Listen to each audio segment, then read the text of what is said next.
अब एआई के जरिए पश्चिम बंगाल में एसआईआर की प्रक्रिया होगी। चुनाव आयोग एआई की मदद से फर्जी और मृत मतदाताओं की पहचान करेगा ताकि कई जगहों पर रजिस्टर्ड मतदाताओं की पहचान हो सके।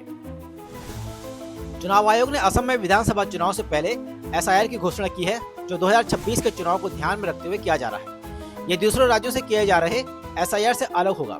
असम के लिए यह अलग व्यवस्था इसलिए की गई है क्योंकि राज्य में नागरिकता से जुड़े संवेदनशील मुद्दे और सुप्रीम कोर्ट निगरानी वाले एनआरसी की प्रक्रिया चल रही है।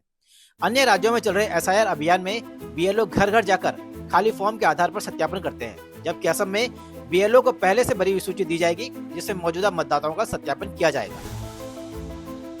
प्रशांत किशोर बिहार विधानसभा चुनाव में जन स्वराज पार्टी को मिली करारी हार का प्रायश्चित करेंगे।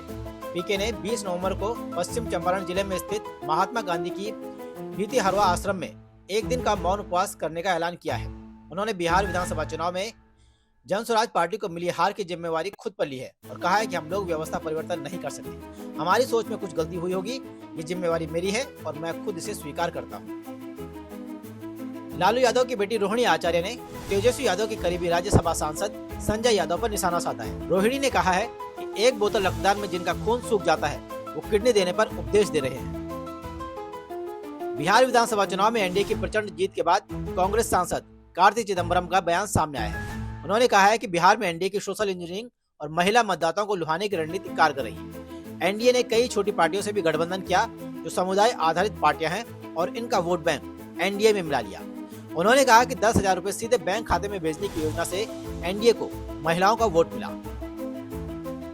महाराष्ट्र में होने वाले निकाय चुनाव से पहले महायुति के भीतर कलह की खबरें सामने आ रही है। महायुति सरकार में शिंदे खेमे के मंत्री साप्ताहिक कैबिनेट बैठक से दूर रहे।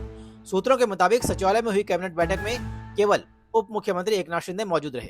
सूत्रों का यह भी कहना है कि शिवसेना खेमे के मंत्री बैठक से इसलिए दूर रहे ताकि वे बीजेपी को संदेश दे सके कि जैसा हो रहा है वो स्वीकार नहीं किया जाएगा। एमनेस्टी इंटरनेशनल ने बांग्लादेश में शेख हसीना को सुनाई गई फांसी की सजा का विरोध किया है। ब्रिटेन की संस्था ने कहा है कि हसीना और उनके कार्यकाल में गृह मंत्री की भूमिका निभाने वाले असदुज्जमा खान के खिलाफ ट्रिब्यूनल की कार्रवाई न तो निष्पक्ष थी न ही न्याय संगत थी। दूसरी तरफ हसीना की सजा को लेकर संयुक्त राष्ट्र की मानवाधिकार एजेंसी यूएनएचआरसी ने चिंता जताई है। यूएनएचआरसी ने इस मामले में तय प्रक्रिया, निष्पक्ष सुनवाई के मानकों पर जोर दिया है और साथ ही मौत की सजा का विरोध किया है। शेख हसीना को लेकर भारत के विदेश मंत्रालय ने कहा है कि भारत पड़ोसी देश बांग्लादेश के लोगों के हितों, शांति, लोकतंत्र और स्थिरता के लिए प्रतिबद्ध है। विदेश मंत्रालय ने कहा कि हम सकारात्मक रूप से मामले से जुड़े लोगों से बात करेंगे। बता दें कि अंतरिम सरकार गठित होने के बाद से ही बांग्लादेश शेख हसीना के प्रत्यर्पण की मांग कर रहा है। आंध्र प्रदेश में माओवादी कमांडर माधवी हिडमा और उसकी पत्नी को सुरक्षा बलों ने ढेर कर दिया है। 1 करोड़ के इनामी हिडमा पर कम से कम 26 बड़े हमलों का मास्टरमाइंड होने का आरोप था। प्रशासन और सुरक्षा बलों ने साल 2013 के दरबा घाटी नरसंहार और 2017 के सुकमा हमले के लिए हिडमा को जिम्मेदार माना था। पुरानी पेंशन की मांग को लेकर तमाम कर्मचारी संगठन 25 नवंबर को दिल्ली कूच करेंगे, जहां से वो आंदोलन के जरिए केंद्र सरकार पर पुरानी पेंशन बहाली का दबाव बनाएंगे। इसको लेकर 25 नवंबर को दिल्ली में होने वाले इस प्रदर्शन में देश भर से बड़ी संख्या में शिक्षक और कर्मचारी आने की तैयारियों में जुट गए हैं। भारतीय पासपोर्ट धारकों के लिए ईरान ने झटका दिया है और वीजा छूट सस्पेंड कर दी है। रोजगार के झूठे वादे या मानव तस्करी के चलते ऐसा किया गया है।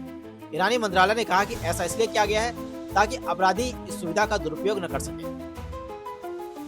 जापानी प्रधानमंत्री साने तकाइची ने ताइवान को लेकर कहा कि अगर चीन ने ताइवान पर हमला किया तो जापान उसकी मदद के लिए अपनी सेना भेजेगा। चीन ने इस बयान को बेहद गैर जिम्मेदार और उकसाने वाला करार दिया है। वहीं इस बयान के बाद जापान के ओसाका में चीनी राजदूत ने कहा कि वो ताइवान के मामले में दखल देने वाले की गर्दन काट देंगे। फिलहाल चीन ने अपने नागरिकों को जापान न जाने के लिए कहा है और चेतावनी दी है कि वहां जाने पर उन्हें खतरे का सामना करना पड़ सकता है।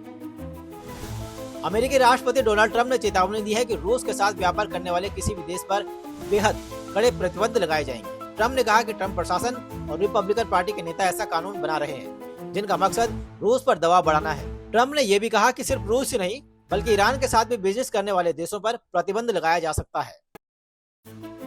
फिल्म मेकर एस राजामौली मुसीबत में आ गए हैं। अब उनकी टिप्पणी को लेकर उनके खिलाफ राष्ट्रीय वानर सेना की तरफ से केस दर्ज कराया गया है। दरअसल 15 नवंबर को राजामौली की अपकमिंग फिल्म ग्लोब ट्रॉप्टर इवेंट हुआ था। इस इवेंट में कुछ तकनीकी दिक्कतें आ रही थी, इसीलिए इस इवेंट में कुछ देरी हुई। इस बात को लेकर राजामौली परेशान हो गए और उन्होंने भगवान हनुमान को लेकर बयानबाजी कर दी, जिसके बाद उन्हें सोशल मीडिया पर भी ट्रोल किया गया।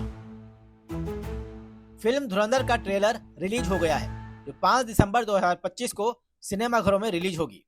आदित्य धर की धुरंधर में रणवीर सिंह एक्शन अवतार में नजर आएंगे। फिल्म के ट्रेलर में रणवीर सिंह के साथ संजय दत्त, अक्षय खन्ना, आर माधवन और अर्जुन रामपाल नजर आ रहे हैं। फिल्म को आदित्य धर ने निर्देशित और निर्मित किया है, जबकि इसे ज्योति देश पांडे और लोकेश धर ने प्रोड्यूस किया है। धुरंधर के ट्रेलर में रणवीर सिंह से ज्यादा मजबूती के साथ फिल्म के खलनायकों को पेश किया गया है। तीनों ही विलन संजय दत्त, अक्षय खन्ना और अर्जुन रामपाल को बेहद खतरनाक और बेरहम दिखाया गया है।